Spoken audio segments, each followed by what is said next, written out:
สบายดีสวัสดีพี่น้องวันนี้เราก็มารถตัดเนาะพ่อแม่พี่น้อง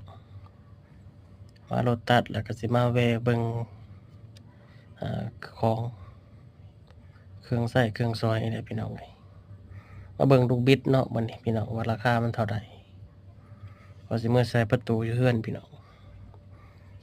มาเบิ่งราคาก่อนที่แรกว่าสิสั่งใน TikTok ราคามันก็แพงเติบอยู่ในค่าส่งค่าหยังแหน่มื้อนี้ก็ได้มาก็สิแวะเบิ่งนำรถตัดพี่น้องรถตัดพระราม1 185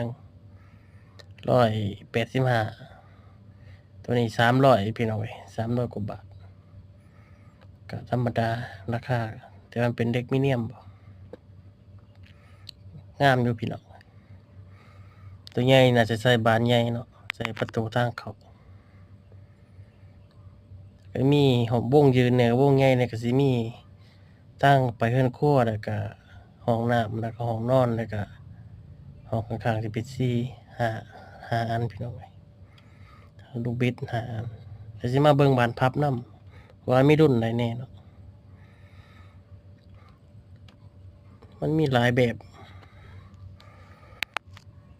บ่เวียบ่อยากได้แบบนั้นบ่เวียอยากได้แบบจากใส่คือบานกระทุ้งน่ะพี่น้องเอ้ยว่าดันออกไปซื่อๆแต่ว่าอยู่ในรถตัดอันบ่มีว่าสิใช้จักประมาณจักมิลวะ7มิล8มิล8มิล8มิล52มิลบ่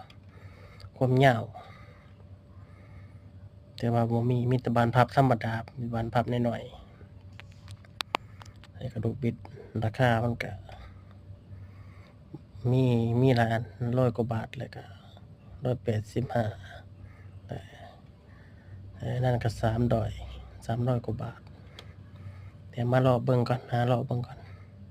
ว่าสิเอาไปได้นี่185บาทนี่330มีหลายรุ่นหลายแบบเนาะพ่อแม่พี่น้องเอ้ยเดี๋ยวหารอเบิ่งก่อนมารถตัดพระราม1พี่น้องเอ้ยมาย่างมาเที่ยวมาส้มเล่นรอเด่นอยู่ห้องก็ร้อน